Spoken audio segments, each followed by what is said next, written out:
Advertencia. El siguiente podcast no quiere ni pretende ser una guía para el uso de plantas alucinógenas. Su propósito es brindar información científica y empírica sobre un grupo de plantas cuyas variedades son y han sido muy importantes en la vida cultural y religiosa de muchos grupos étnicos y sociedades tribales. Advertimos a nuestra querida audiencia que muchas de las plantas, hongos o sustancias aquí descritas están sujetas a las leyes sobre narcóticos de los respectivos países.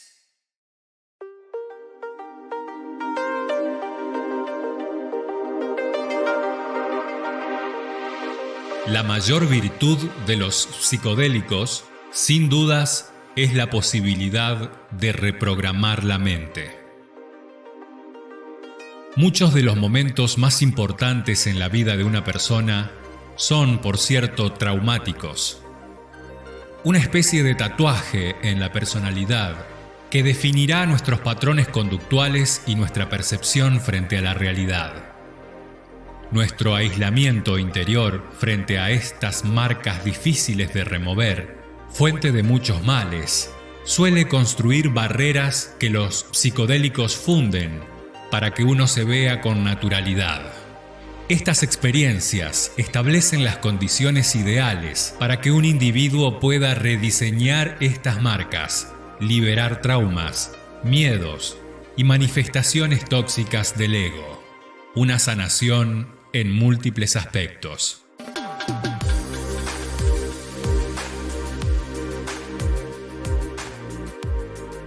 Los psicodélicos no deben ser excluidos de la vida social como si fuesen una sustancia criminal. Tampoco deben ser tratados como meras modas de exploración casual. Simplemente debiésemos conocerlos como lo que son: espejos que agudizan la autopercepción y por lo tanto representan una especie de cartografía ideal para conocernos y rediseñarnos.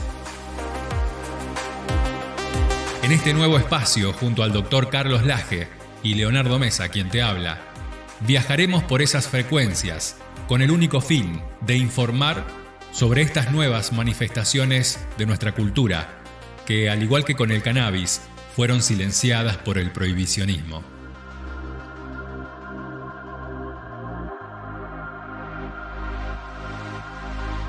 Bienvenidas y bienvenidos a Cultura Psicodélica. Bienvenidas y bienvenidos a Cultura Psicodélica. Bienvenidas y bienvenidos a Cultura Psicodélica.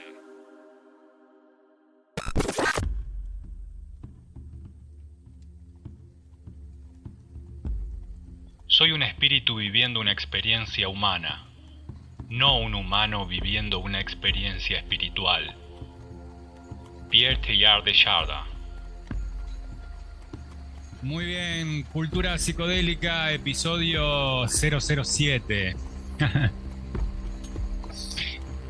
En el campo de la conciencia hay como diferentes estadios. Por ejemplo, está el que se alimenta de carne y toma cocaína. Esto es un ejemplo, ¿no?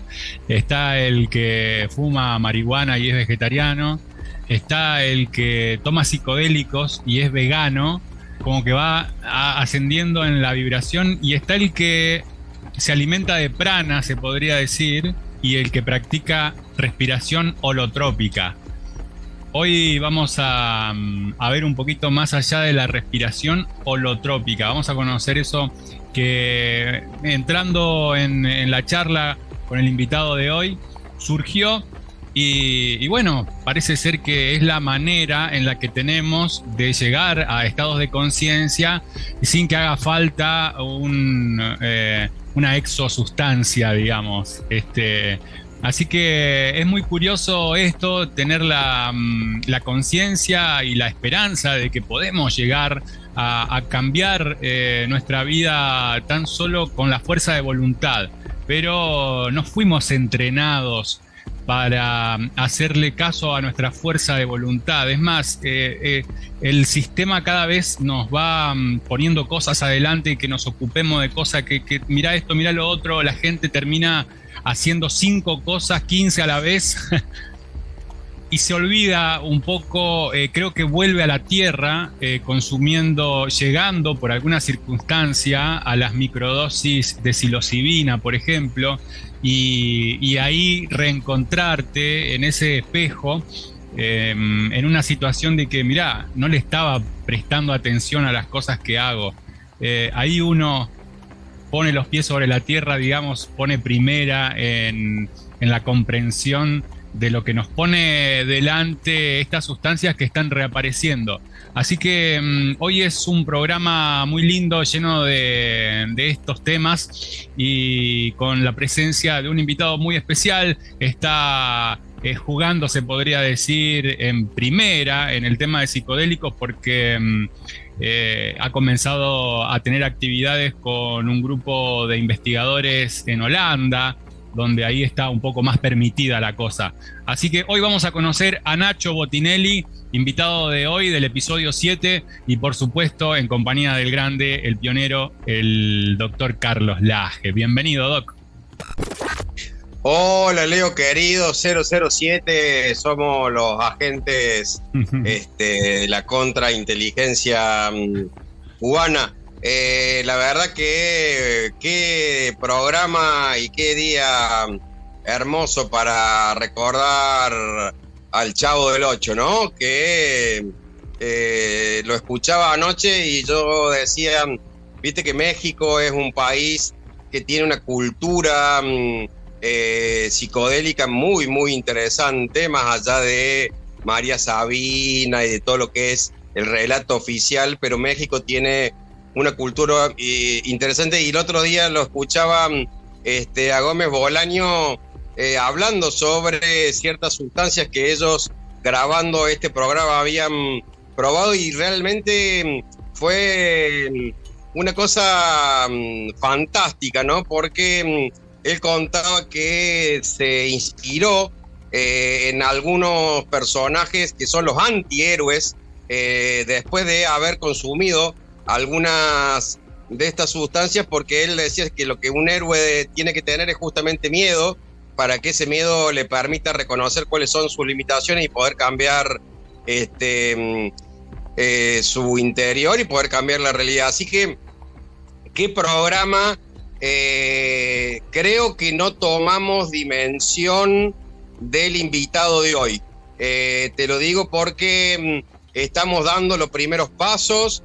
Llevamos 2 años de Radio Cannabis, llevamos 80 y pico programas de cultura cannabis. Hoy me acabo de enterar que se ha generado un dispositivo de salud pública, el doctor Morante en General La Madrid. Parece que el doctor Morante no solamente lleva adelante el ReproCam, sino que le da algunos beneficios al pueblo donde nació. Bienvenido sea, ojalá que eso lo pudiese hacer en los 2.450 municipios de toda la Argentina, en las 24 provincias y para los 50 millones de argentinos. Se lo vamos a recordar. Pero bueno, parece ser que por algo se empieza. A veces es importante empezar por casa. Yo creo que hay que empezar siempre por donde más se necesita.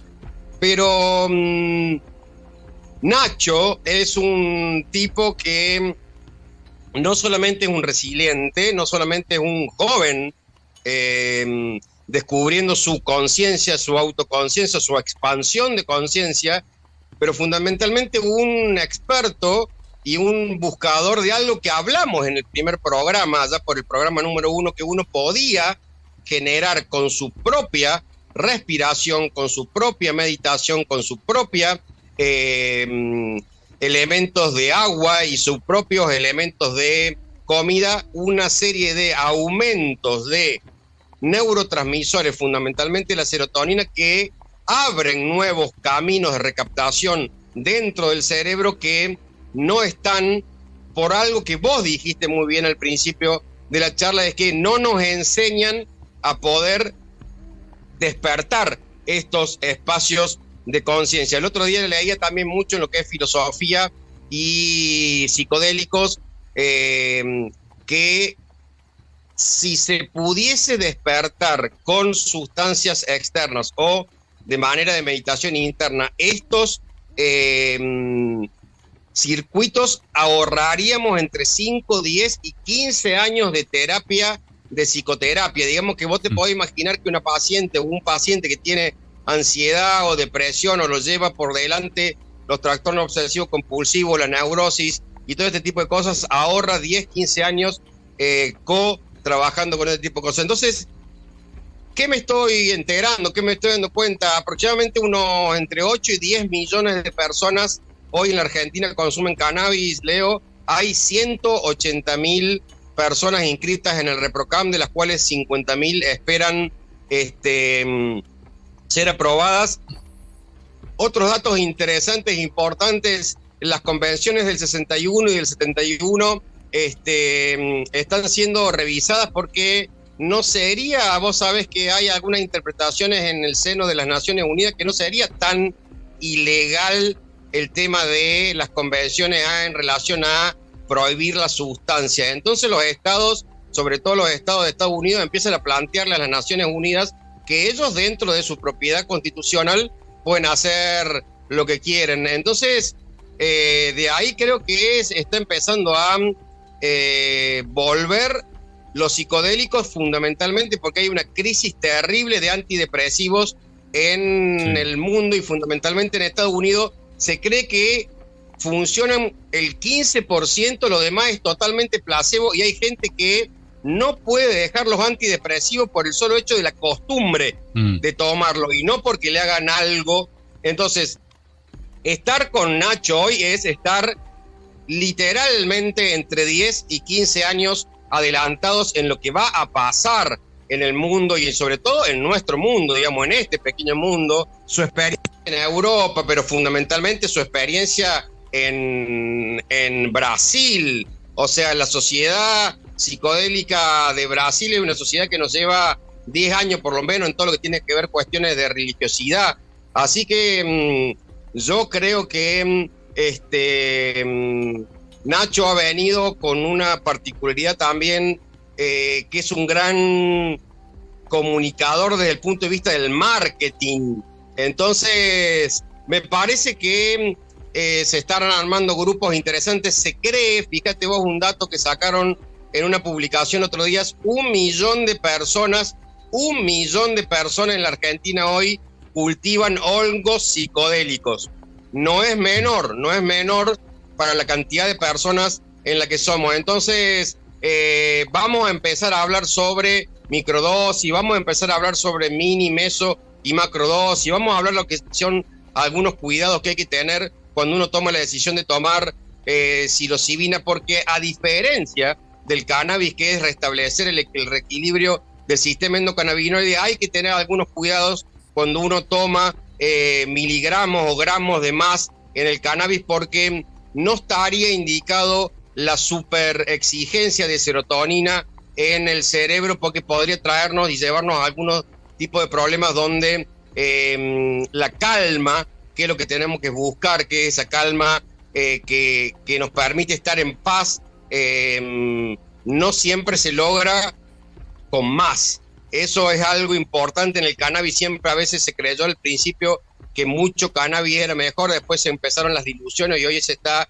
más o menos en 1,80. Bueno, parece ser que las microdosis tienen una propiedad muy interesante que los viajes psicodélicos no lo tienen. Así que me parece que Nacho vuelve a la Argentina, más allá que se considera un nómade del mundo, pero vuelve a la Argentina, creo que a despertar circuitos de conciencia colectiva, porque el otro día también estudiando un tema que se llama Biología y Sociedad, que es un libro interesante que te voy a prestar. La pregunta es, ¿podemos trabajar en el despertar colectivo de las conciencias o solamente nuestro cambio tiene que ser individual para de lo individual pasar a lo colectivo? Y ahí es donde creo que estamos trabajando, y por lo menos nosotros del instituto estamos trabajando mucho en que los despertares de conciencia sean grupales, sean colectivos, y a partir de esos despertares de conciencia se genera una serie de proyectos con propósito económico, social y desde el punto de vista ambiental. Así no quedamos solamente inmersos en nosotros mismos y en nuestra evolución, sino que hacemos evolucionar nuestros antepasados o nuestros hermanos, los monos, se comieron un par de hongos de más y transformaron lo que hubiese sido la tranquilidad del planeta en los humanos, digamos, ¿no? Así que también estoy leyendo algo sobre antropología y psicodélicos y está más que estudiado que hubo una variedad de una especie de monos, se alimentaban de unos hongos en particulares y generaron a lo que es la evolución al Homo sapiens, y eso en el próximo programa voy a empezar a hacer algunas columnas fundamentalmente, sobre todo en inglés, en psicodélicos, y hay una ganas y hay un empuje muy grande de empezar a traducir los papers en inglés al castellano. Así que creo que vamos para adelante, Leo, y creo que la vida nos viene premiando, porque encontramos el cannabis para sanar nuestro cuerpo, ahora estamos encontrando a la psilocibina y a los psicodélicos para sanar nuestra mente, y ahora vamos a evolucionar con el tema de el yoga, la meditación, la alimentación, todo lo que tiene que ver con... Hay 3 cosas que no podemos dejar de hacer: respirar, tomar agua y comer. Me parece que si eso lo juntamos con cannabis, lo juntamos con psilocibina y lo juntamos con evolución colectiva, comunitaria y grupal, no estamos para nada perdidos. Estás escuchando Cultura Psicodélica.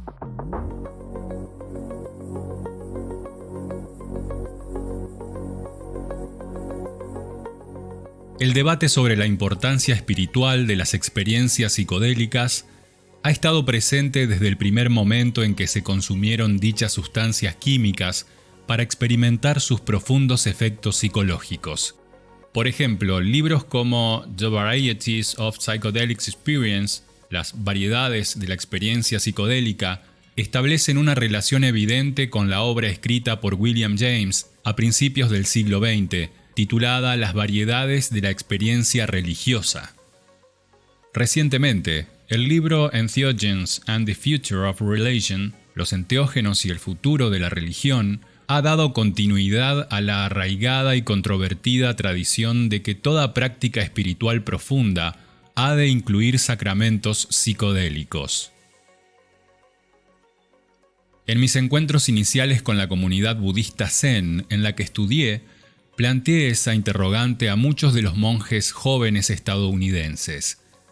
Casi todos con los que debatí en el centro de formación me dijeron que las drogas psicodélicas, en particular el LSD, fueron lo primero que les señaló el camino hacia una nueva realidad. La aspiración a estabilizar, reforzar y ampliar el destello psicodélico inicial fue lo que los llevó a aceptar el rigor de una existencia ascética en una comunidad dedicada a la meditación.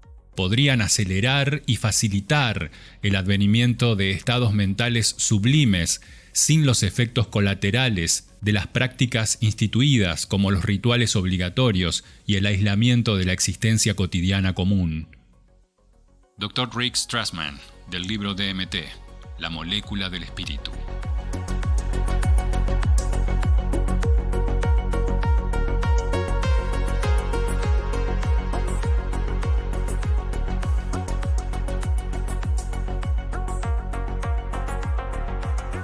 Bueno, temazo, hoy tenemos un gran programa lleno de esta data muy interesante. Estuvimos también en la reunión de la Sociedad Argentina de Psicodélicos, Doc. Veo gente muy entusiasmada en cambiar un poco el modelo de salud de lo que estamos acostumbrados a ver, ¿no? Sí, la verdad que también reconocérselo a Nacho, ¿no? Un pionero, creo que el pionero en la Argentina de traer su experiencia brasilera, de la Sociedad Brasilera de Psicodélicos a la Argentina, y la verdad que fue una reunión que fue más para aprender que para hablar, y realmente la columna hoy tiene que ver con si nosotros despertamos a través de una serie de receptores específicos que hay en la membrana celular, una serie de procesos intracelulares y transcelulares, digamos, intercelulares, generamos un proceso de hiperconexión de zonas del cerebro donde no tenía la posibilidad el cerebro de expandirse con neurotransmisores naturales nuestros, digamos. En la psilocibina, transformándose en psilociba, se metaboliza en el hígado y lo que hace es fortalece a nuestros propios neurotransmisores para que, por ejemplo, en lo que es audición, visión, amplitud de conciencia, desde lo que tiene que ver la conciencia existencial, digo, todo lo que tiene que ver con el no pragmatismo de nuestro 1 más 1 es 2, sino que nuestro 1 más 1 es lo que nosotros necesitemos que sea, que es el bienestar psíquico, físico y emocional. Entonces, estoy estudiando mucho en cuáles son los procesos químicos, físicos y también en todo lo que tiene que ver con protones, neutrones y lo que se llaman las cuerdas de violín, que es lo último que se ha descubierto que está por debajo de los protones y los neutrones, porque parecería, y esto es muy interesante, parece que los psicodélicos es como que afinarían estas cuerdas de violín, que es la interrelación que hay entre los protones y los neutrones. Así que la verdad que no es solamente ciencia, como decía uno de los investigadores, sino también todo la ciencia es creencia. Así que estamos trabajando mucho en estudiar la fisiopatología, estamos estudiando mucho en estudiar la fisiología y sobre todo lo que son las interacciones químicas, ¿no? Ir a lo sutil, digamos, lo sutil de lo sutil. Esto también lo veo como relacionado entre lo que pensamos como chispazos eléctricos en nuestra psique, que interrelacionándose con el cuerpo nos va presentando también enfermedades en sí, digamos. O sea, y para sanar muchas de las terapias alternativas, por eso todas te mandan adentro a cambiar esa sutileza en la que se movió el pensamiento en ese momento, ¿no? Se pueden hilar un montón de cosas, Doc. Exactamente, mira, mi propósito, mi misión, mi servicio con el tema de los psicodélicos, porque bueno, llevo 12 años, ya lo sabemos, con el cannabis, 6 años con los psicodélicos, muchos pacientes con microdosis, digamos, pero mi propósito, que hoy la otra vez me lo preguntaban cuál es, quiero sensibilizar a la clase política que tenga apertura, porque creo que le va a hacer muy bien, porque quiero trabajar en lo que es cambios de conciencia comunitarios, colectivos, desde lo individual a lo colectivo.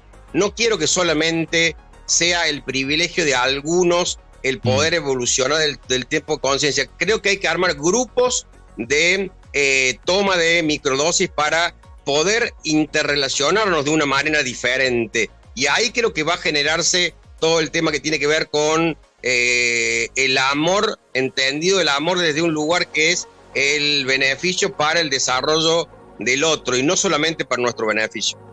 Es un lugar peligroso, Doc. No deja de ser peligroso presentar una herramienta tan poderosa ante personas que no han sido tan fiables durante el último tiempo, digamos, ¿no?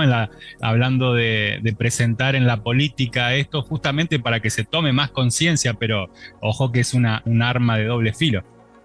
Sí, yo creo como generación que empiezan a haber una serie de recambios y si algo no tenemos después de 51 años y todo tu bagaje y tu trayectoria, sobre todo tu investigación en conciencia ambiental y los temas en el cual sos especialista, si algo no tenemos es ingenuidad, seguramente no conoceremos huequitos que no hace falta llegar, pero sí sabemos cómo está ordenado, un nuevo reorden mundial y hacia dónde va. Pero hay un cambio de generación, hay dinosaurios que empiezan a desaparecer y hay una serie de empresarios, hay una serie de políticos que buscan la expansión de su conciencia, no para solamente tener beneficios propios, que es lógico lo que en general se espera de un político o de un empresario, digamos, como que se generan facciones muy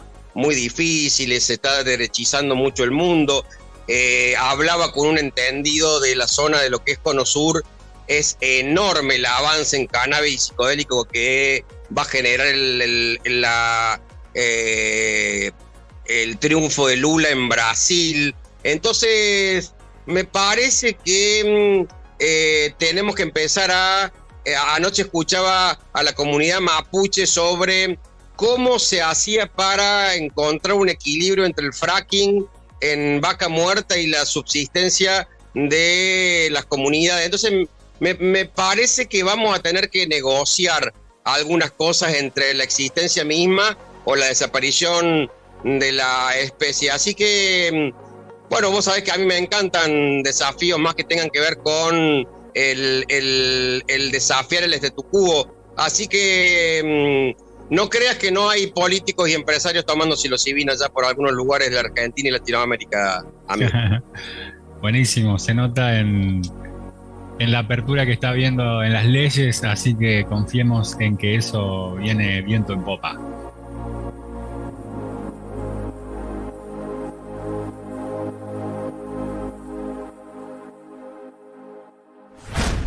Estás escuchando Cultura Psicodélica.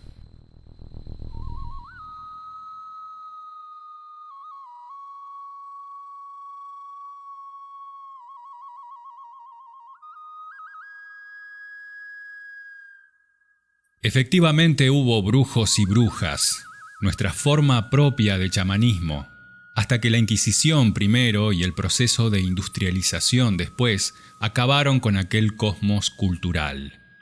Es decir, tal vez no han dejado de existir las personas que se autodenominan brujas, y hoy hay más literatura escrita sobre ello que en ningún otro momento de la historia, pero grosso modo sí, ha desaparecido la cosmovisión y el sistema cultural dominante que daba sentido y función a la acción del hechicero.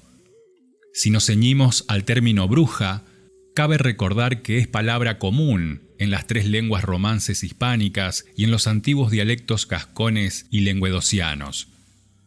Es muy probable que se trate de un término cuyos orígenes etimológicos, aún desconocidos, se hallen en los pueblos prerromanos que habitaban los Pirineos. Su significado original sería el de alta, por el hecho de que, según las tradiciones, las brujas volaban alto. Pero este término es engañoso, ya que en su origen, brujas es probable que solo se refiera a aquellas mujeres que tenían poderes para volar, en forma psíquica, y visitar otras formas de realidad concebidas como espacios mágicos o animistas, al igual que sucede con los chamanes. Con el tiempo, el Tribunal de la Santa Inquisición fue demonizando este término, bruja, y acabó por etiquetar con él cualquier práctica que se desviara del credo cristiano en lo que tocaba a relaciones con el mundo de los espíritus y de los poderes invisibles.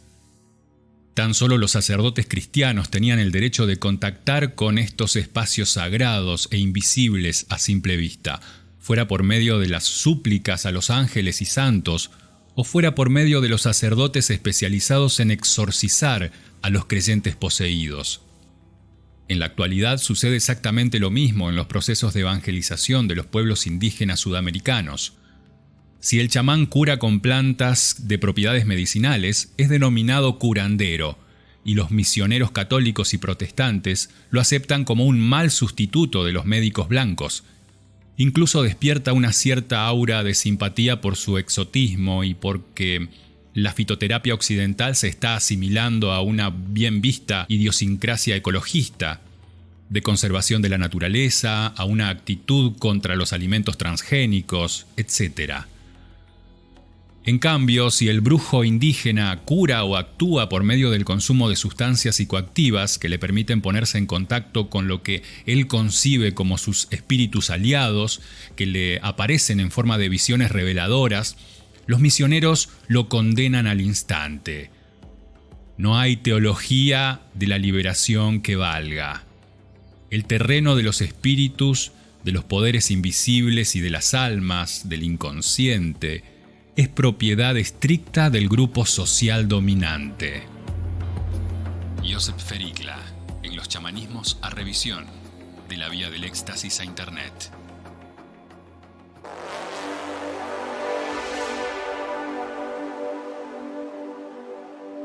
Cuando yo tengo el despertar de conciencia, yo empiezo el autoconocimiento, el autodesarrollo, la autoindagación, o sea... Sabes que te va a sorprender, pero te sorprende hasta en eso, es increíble. Tu propia percepción del espacio, el sentirte seguro, el estar en un sitio, eso que es seguro, que estás bien acompañado, el darte ciertos estímulos, como pueden ser la música o estímulos visuales, o no, dejarte el silencio, todo eso tiene un efecto sobre la experiencia y probablemente tenga que ver con el potencial terapéutico, ¿no? Es como que empezar a reconocer cada dolor, cómo soltarlo mentalmente. Realmente pude notar un incremento muy notable en los niveles de energía, una capacidad de concentración mucho mayor. Fue muy sanador. Cuando conecta con esa medicina realmente, Leo, sana, porque uno entiende que la enfermedad está en la mente y si queda la mente apagada y pierde la energía. Es que corta el raíz, no como los medicamentos que te anestesian, pero no te resuelven de raíz. O sea, yo te puedo explicar cómo lloré. Cultura psicodélica. Son medicinas que requieren de un acompañamiento, de una preparación, de un seguimiento posterior. Antes de hacer algo, antes de probar alguna sustancia, antes de tomar cualquier decisión, lo primero es ahogar la curiosidad leyendo, informándose. La idea es que nosotros aquí también podemos construir nuestros propios ríos de vida y de posibilidades para mejorar las condiciones de vida de nuestra mente.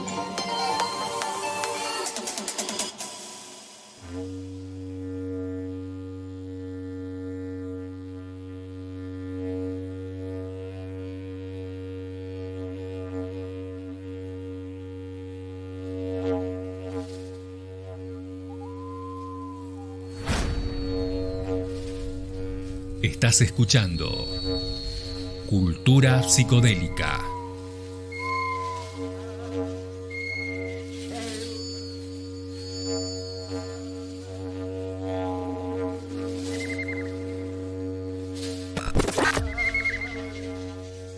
El investigador psicodélico Rick Doblin tomó su primera dosis de ácido en la universidad y decidió dedicar su vida a los poderes curativos de los compuestos que alteran la mente.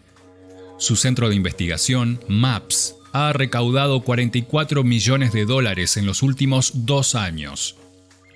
Básicamente, la organización de Doblin, MAPS, se enfoca en obtener la aprobación para las terapias asistidas por drogas y promoverlas en todo el mundo, pero también está abogando por la legalización de las drogas psicodélicas a nivel federal, aunque con estrictos requisitos de concesión de licencias para el uso recreativo en adultos, dice una nota de New York Times.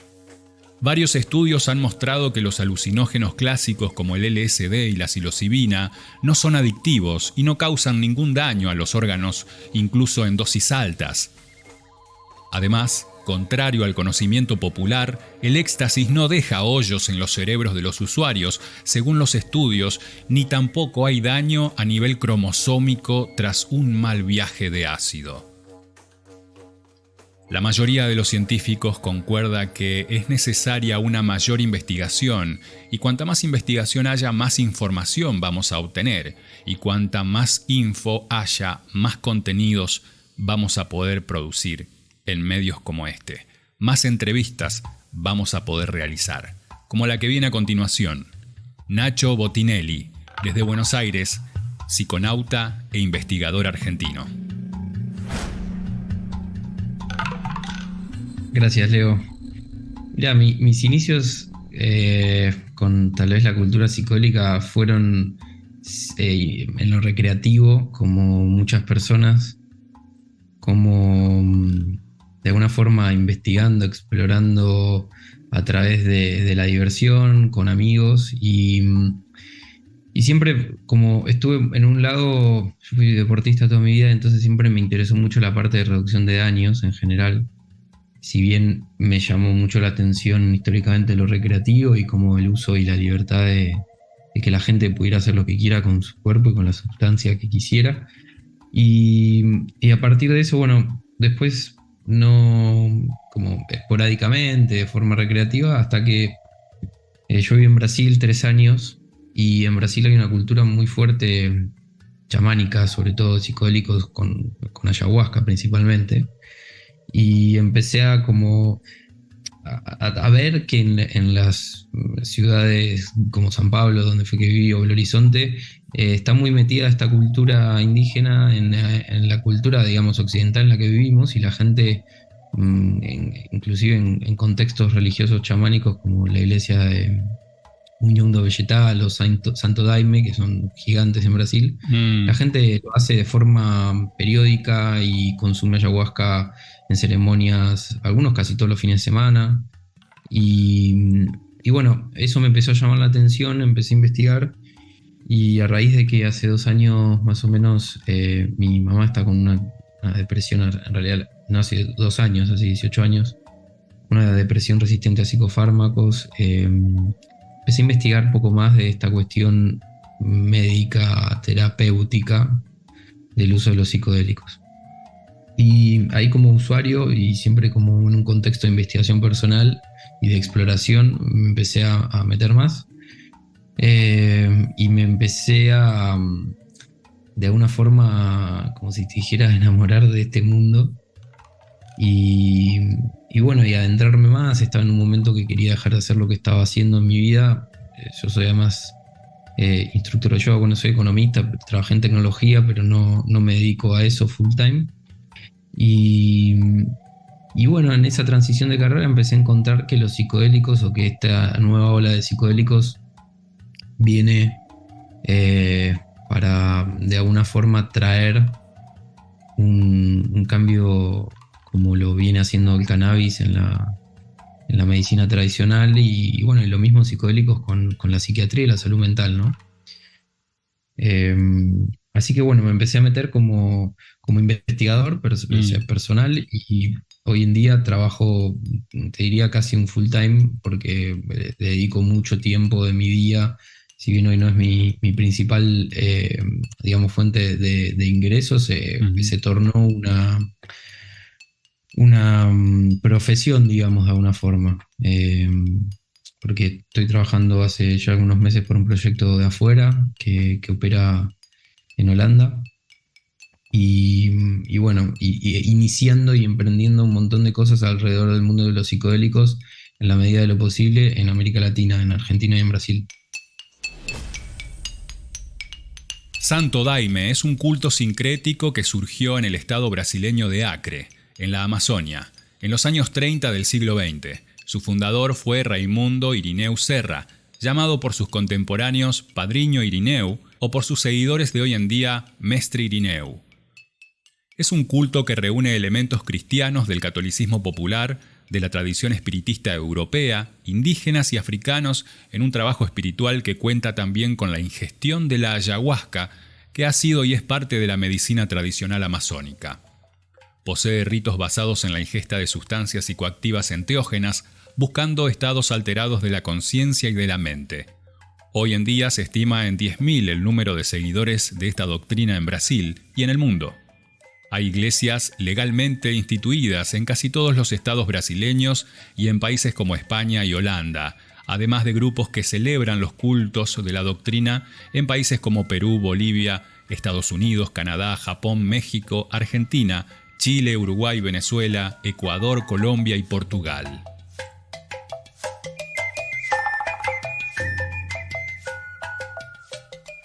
Ya, yo lo que creo que termina pasando de alguna forma es que cuando uno lo hace de forma, no quiero usar la palabra correcta porque también no creo que haya una forma correcta, pero cuando lo hace con una forma con lo que se llama set and setting, y también con la contención y el soporte que por ahí va a hacer que la experiencia esté de alguna forma un poco más cuidada.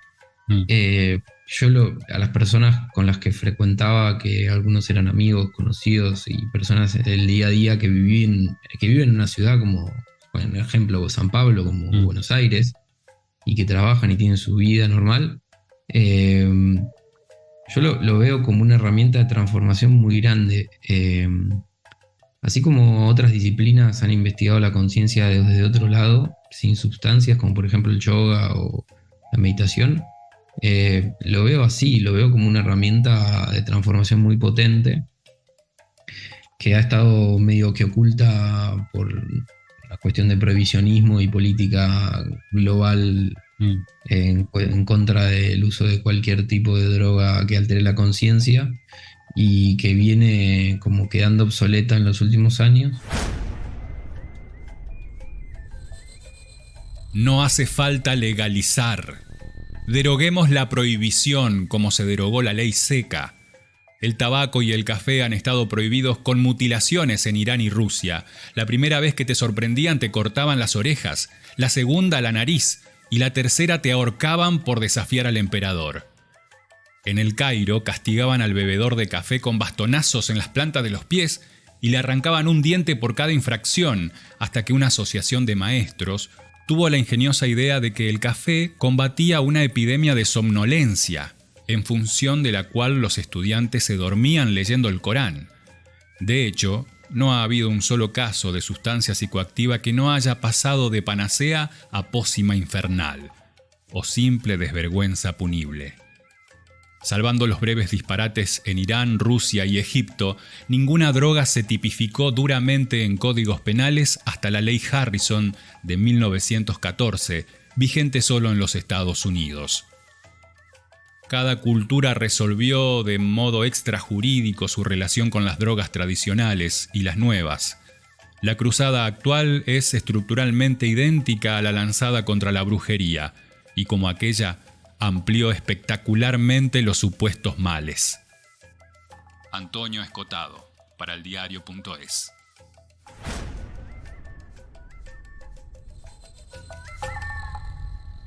Si uno se pone a estudiar a expertos en la materia psicodélica a lo largo de los años, hay él era, no sé si es psicólogo o psiquiatra, pero bueno, Stanislav Grof. Él desarrolló un método que, además de la psicología transpersonal, que él hablaba mucho, que se llama respiración holotrópica, ¿no? Él no hablaba de estados alteros de conciencia, sino que hablaba de estados holotrópicos, ¿no? Como que dice que esos estados existen en el ser humano, solo que tenemos que saber cómo sintonizarlos. Y esta respiración es una técnica que es muy parecida a lo que tiene un poco que ver con lo que es el método Wim Hof hoy en día, este famoso señor holandés que se mete en el hielo. Ah, sí. Y son técnicas que ayudan de una forma endógena, principalmente con el exceso de oxígeno en el cerebro, llegar a estados de conciencia alterados. Yo siento en mi experiencia que son más difíciles, solo con el yoga y la meditación se puede llegar. Hay líneas y escuelas de yoga que trabajan para ir a esos estados. Y es un proceso mucho más lento. Siento que con psicodélicos, con la sustancia, es como si te dijeras, bueno, me estoy subiendo a una moto a 300 km por hora, dependiendo obviamente de un montón de factores, y en el otro estás yendo en una bici. A los dos vas a llegar, pero el psicodélico lo que hace es acelerar el proceso de alguna forma. Y ahí, bueno, hay que lidiar con un montón de cosas e información que en el estado alterado de conciencia pasan, y que después, por eso es muy importante el integrar, ¿no? Tener a alguien que ya haya pasado por la experiencia y esté dispuesto y aprenda y sepa cómo acompañar a esas personas. Por eso en este caso, los chamanes, en el contexto indígena aborigen histórico, la figura del chamán es muy importante. La respiración holotrópica es una técnica no farmacológica que induce estados modificados de conciencia desarrollada por Stan Grof y su mujer Cristina en la década de los 70 del siglo XX. Pero en realidad es una práctica que se remonta a miles de años. Su traducción aproximada es movimiento hacia la plenitud, y su objetivo es lograr esto, alcanzar un estado de conciencia trascendental por medio de la respiración. Yo creo que todos los psicodélicos en su mayor o menor medida trabajan muy parecido. No es casualidad que la mayoría de ellos interactúan con el receptor de la serotonina del cerebro, y ahí atrás hay toda una explicación más científica de por qué pasa eso y por qué entran a ayudar a cuestiones de depresión, ansiedad y demás. Pero yendo un poquito a una cuestión más amplia, para mí, como si te dijera, bueno, en experiencia he probado bastantes. Lo que creo que hoy en día, para el mundo en que vivimos, si tuviera que ponerle así como una categoría, me parece que hoy voy a hablar de cannabis como un psicodélico, en realidad voy a hablar de THC como un psicodélico. Me parece uno de los más interesantes, y por las propiedades que tiene el THC en sí, de entrar en un estado alterado de conciencia. Lo meto dentro de psicodélico. Si uno es un psicodélico clásico, es como de alguna forma parte de la planta tiene ese estado. Y la psilocibina. La psilocibina me parece también, y voy a hablar de cannabis y psilocibina porque, y en el contexto que vivimos hoy, también entender lo que está pasando en el mundo, me parecen las dos plantas, sustancias más interesantes para hacer un cambio disruptivo en la sociedad. No solo por lo que generan, sino porque también hay que entender el contexto de prohibición en el mundo y cómo opera el autocultivo, los clubes, los grupos de personas que se juntan y lo hacen, porque así empezó la despenalización de cannabis en California, en Holanda hace un montón de años. Y el hongo tiene esa propiedad, o sea, la psilocibina tiene la propiedad de que uno puede hacer autocultivo muy fácil, lo mismo que de alguna forma el cannabis, ¿no? Uh-huh. Entonces se torna como un disruptor para cuestiones que en el día a día todas las personas que vivimos en este mundo podemos llegar a tener, como por ejemplo, no sé, cuestiones de dolores en el cuerpo, cuestiones que eso estoy hablando más de por ahí de cannabis, o cuestiones más físicas que tomaríamos un analgésico, y por el otro lado con los hongos como cuestiones más de salud mental, que tienen que ver con ansiedad, depresión, estrés postraumático y un montón de cosas.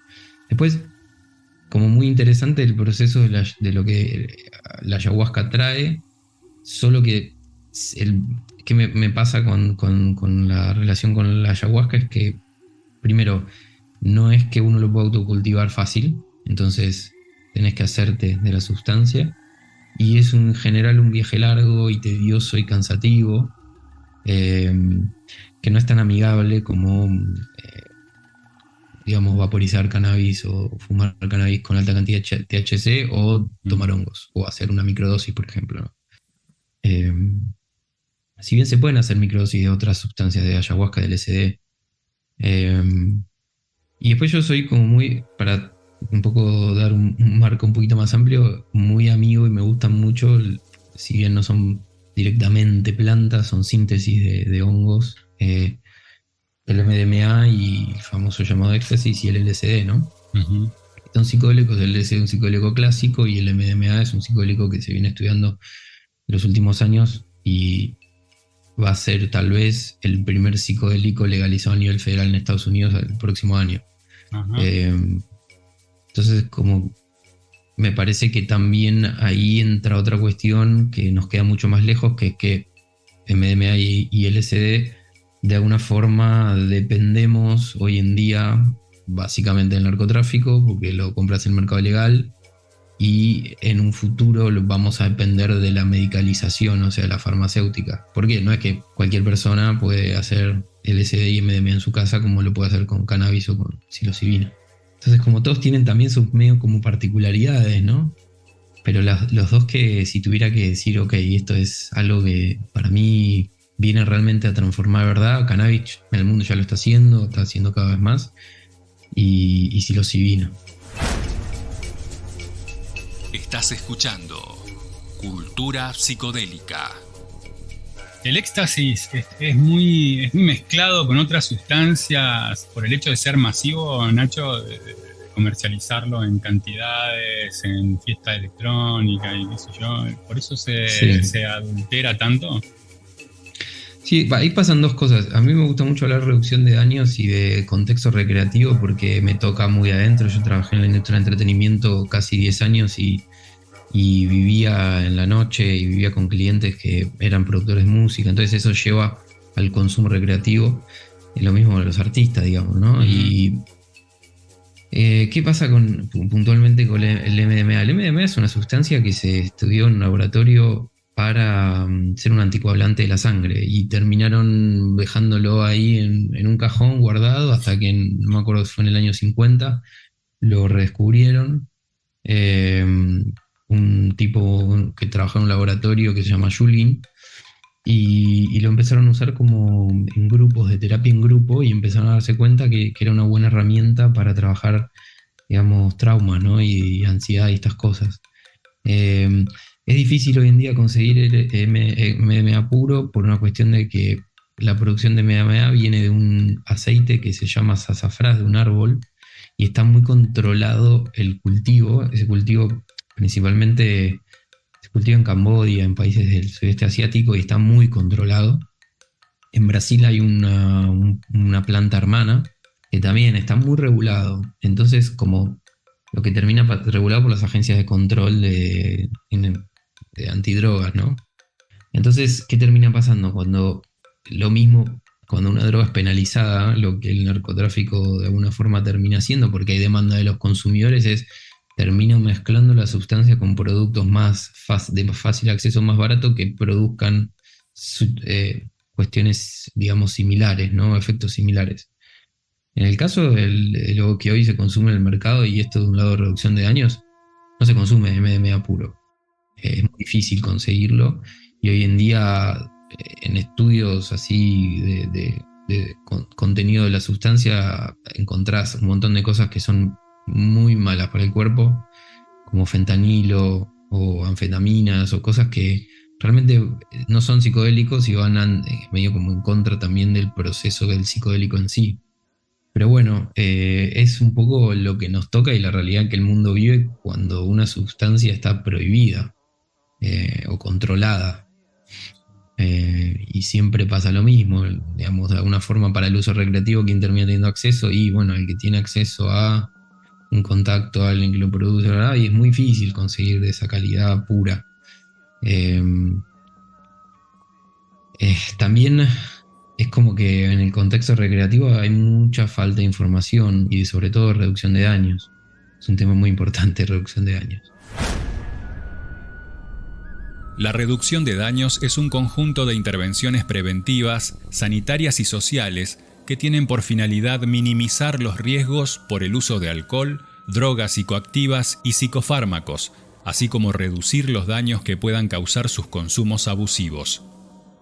Estas intervenciones entre las poblaciones vulnerables o sometidas a situaciones de riesgo debido al uso de alcohol y drogas, sean usuarias eventuales o crónicas de las mismas, se proponen informar sobre las conductas inapropiadas, riesgosas y peligrosas en el uso de esas sustancias, así como habilitar y otorgarle competencias a aquellas personas y sus entornos familiares, sociales e institucionales para recomendar y gestionar las conductas adecuadas a cada situación. Nos falta educación a nivel cultura, y a nivel cultura América Latina viene muy atrás, porque bueno, la cultura prohibicionista funciona muy bien también en un contexto, digamos, político, religioso más cerrado, y bueno, la historia de Latinoamérica te lo dice, ¿no? Entonces estamos medio tarde todavía para ciertas cosas. Llegamos tarde a ciertas cosas. Te vi en tu Instagram con Paul Stamets. Contame esa experiencia con este personaje. Bueno, hace unos meses atrás estábamos en Holanda, en Ámsterdam, en un congreso que es el mayor congreso uno de los mayores del mundo a nivel psicodélicos y ciencia psicodélica. O sea, como es un congreso que une no solo a aficionados, a profesionales, a empresarios y a científicos. Y Paul, bueno, era una de las figuras, uno de los speakers principales del evento. Y un amigo me dice, tenés que sacar una foto con Paul Stamets, y yo estaba como, no me voy a sacar una foto con Paul Stamets, no soy cholulo, no me gusta, bla, bla, bla. O él me dice, no, es que vos estás en esto, ahora es como sacarte una foto con, si fuera jugador de fútbol, es como una foto con Messi. Entonces, en un momento, yo estaba charlando con otros 2 chicos que tienen un proyecto de parafernalia para gente que consume psicodélicos, hacen unas cajas, unos boxes para DMT, para uno poder vaporizar y bla, bla, bla. Estamos charlando y de repente aparece Paul y empieza a decir, uy, qué bueno que está esto, ¿no? Le cuento una historia de cuando él con Terrence McKenna estaban un día en California en un bosque, y contó que habían tomado 5 gramos secos de hongos, y le cuenta a los chicos de la empresa esta, le dice, usted tiene que poner acá en este box una luz de flash. Y dice, ¿por qué una luz de flash? No, porque si están en estado alterado de conciencia y prenden una luz de flash, van a ver los efectos con los ojos cerrados después de la luz de flash de los típicos efectos alucinógenos visuales, ¿no? Sí. Y dice, y eso es buenísimo. Como, nos cagamos de la risa, estuvimos charlando un rato con él y al final ahí le pedí sacar una foto. Y muy interesante porque él no es un científico, él se denomina micólogo y es un aficionado que hace esto hace muchos años y hoy tiene empresas en Estados Unidos que están trabajando incluso en una patente, y es como un evangelizador de los hongos en sí, ¿no? Hay mucho miedo también con el tema de las patentes, ¿no?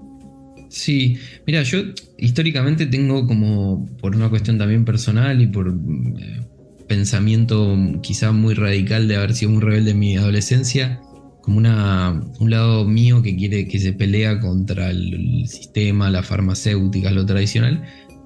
Y si bien hay un lado medio oscuro en todo eso, y bueno, yo empecé a leer hace un tiempo un psiquiatra danés que se llama Peter Gosche, que habla sobre los psicofármacos que matan y todo explica por qué las farmacéuticas hoy en día venden tantos psicofármacos y que tienen efectos secundarios, bla, bla, bla.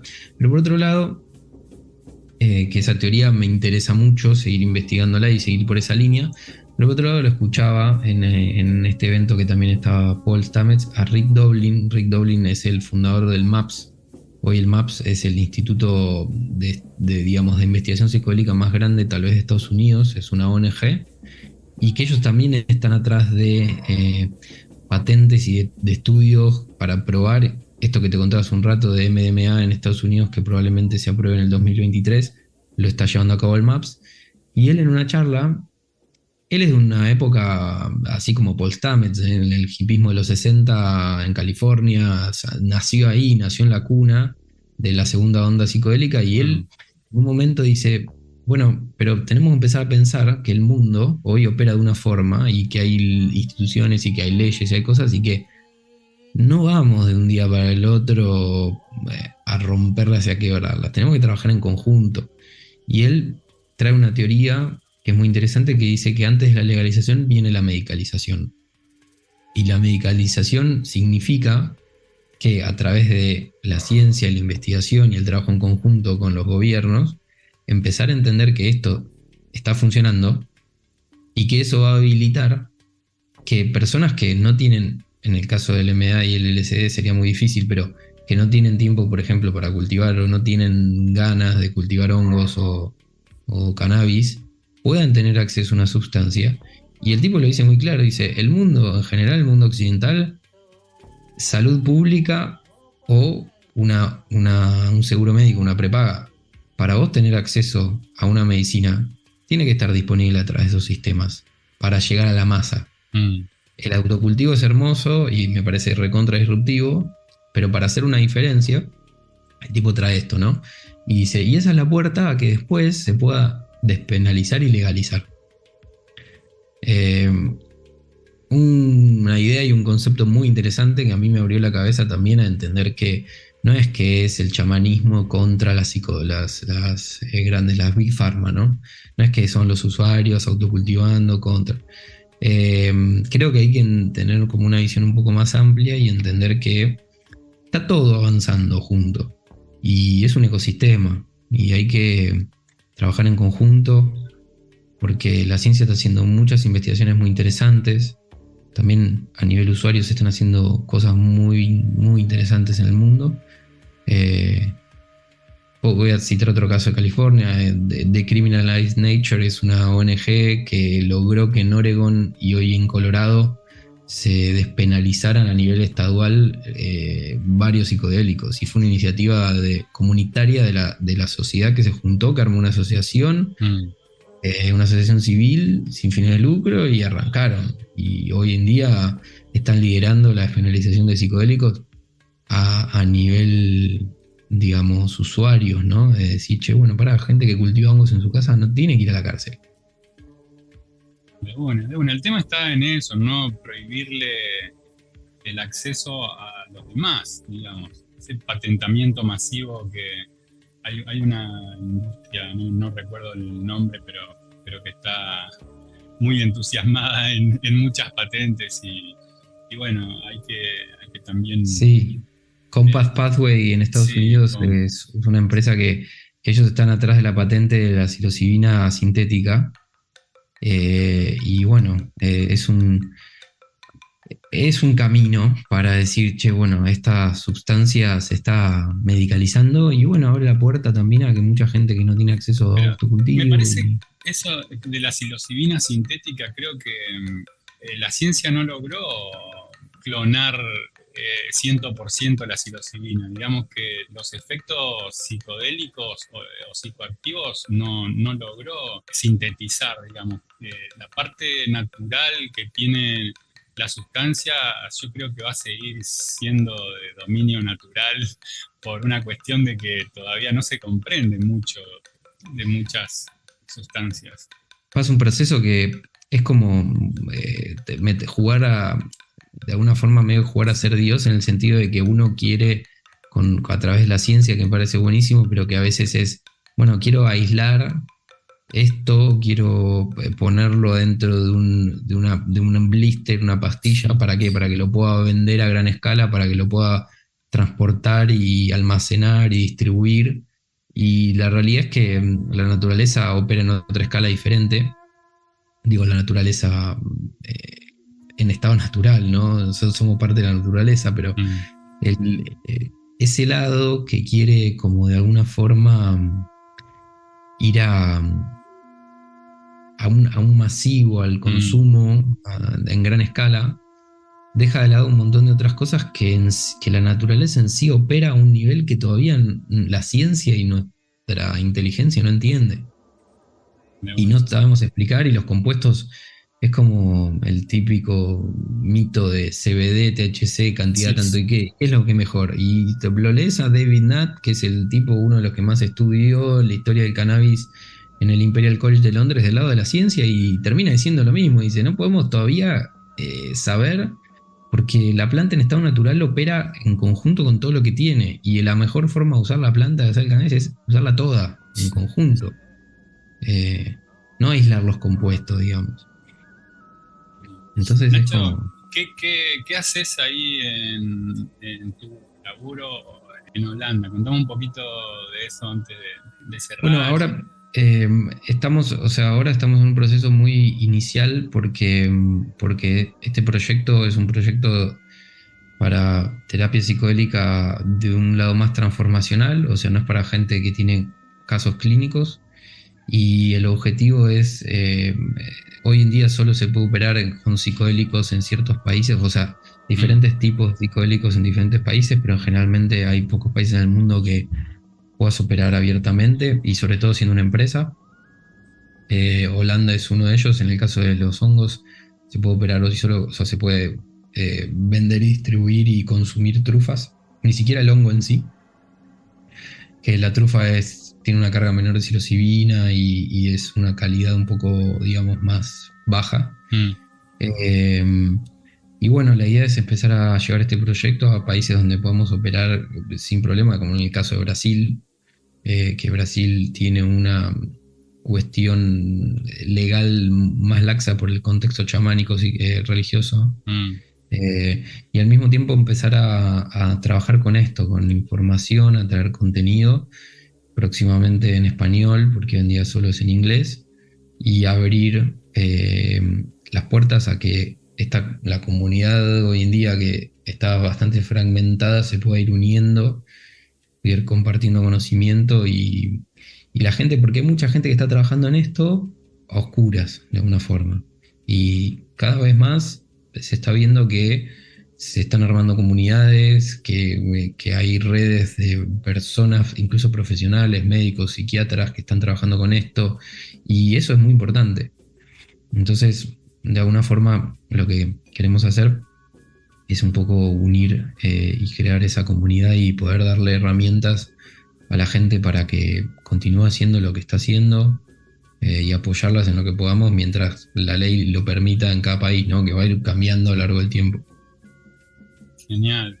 Bueno, Nacho, pasame alguna dirección donde podemos seguir leyendo y visitarte también para ver las publicaciones que son interesantes también. Dale, principalmente yo publico, la mayoría está todo en mi Instagram, @NachoTinelli con doble. Ahí pueden ver lo que hago, mi información. Hay un link ahí que tiene, incluso ahora en diciembre, con una gente de Mendoza que son especialistas en cultivo, tiene un laboratorio, y con una microbióloga de Puerto Madryn hacemos acá un evento en Buenos Aires que es sobre cultura, de micología, medicina ancestral y renacimiento psicodélico.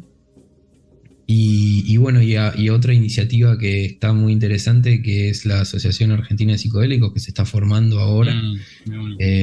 Hubo unas iniciativas en el pasado que quedaron medio en la nada, y ahora creo que es el momento que está tomando fuerza. Este movimiento ya está con una sustancia suficiente para que mucha gente se sume y poder hacer algo desde el lado, digamos, civil, bien interesante. Bueno, toda la luz ahí para que siga adelante todos estos proyectos, Nacho, y agradecerte mucho tu tiempo, tu predisposición para charlar hoy. Bueno, Leo, muchas gracias, y también agradezco ahí la difusión y lo que están haciendo para seguir apoyando, ¿no? estas cuestiones. Gracias, Nacho, un abrazo grande. Un abrazo.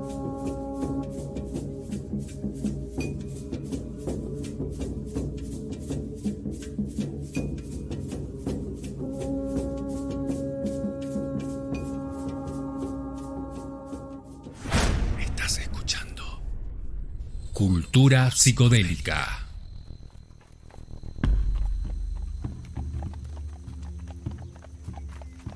Genial, el programa de hoy, programa número 007, con mucha data, con mucha info, con el placer de tenerlo a Nacho y al Doc en este programa, dos ingredientes fundamentales para hacer esto que es cultura psicodélica también, ¿eh? Nos vamos, Doc. Me encantó, programa hermoso, como siempre también agradecerle mucho a la Fundación Dr. Carlos Lager, agradecerle a Cangus, que la etnobotánica al servicio de salud. La verdad que esto se está poniendo lindo. Ahí estuve viendo unos hermosos posts que estuviste poniendo y mandando para los que nos van a acompañar en el 2023. Se viene un 2023 muy, muy lindo. Ahí te estaba por plantearlo otros días que vamos a tener que rever. Bueno, nunca vamos a cambiar Radio Cannabis porque es como Radio Rebelde, digamos, en La Habana, pero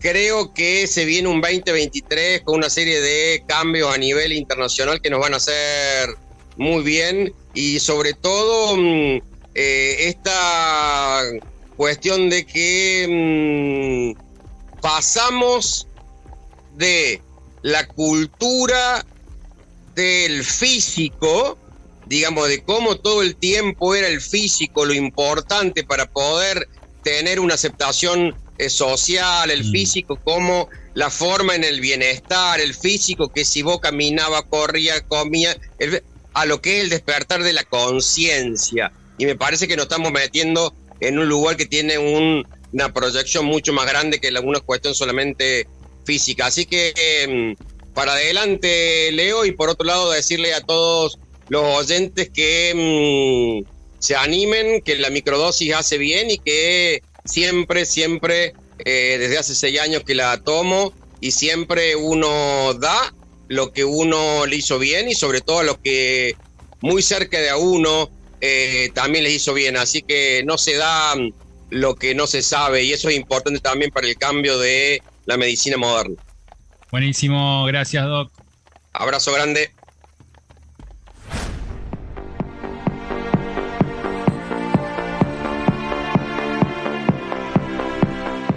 Bueno, amigas, amigos, esperamos que hayan disfrutado este 7º podcast sobre una de las manifestaciones culturales menos difundidas y más estigmatizadas, la de los psicodélicos.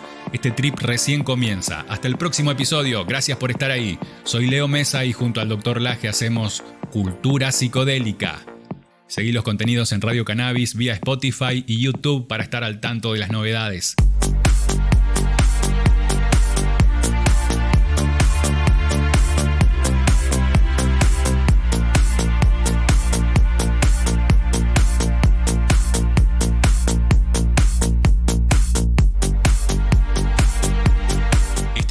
Fue presentado por IAM, Instituto Argentino de Hongos Medicinales, Cangus, la etnobotánica al servicio de la salud, y Fundación Dr. Carlos Laje, al servicio del bienestar social.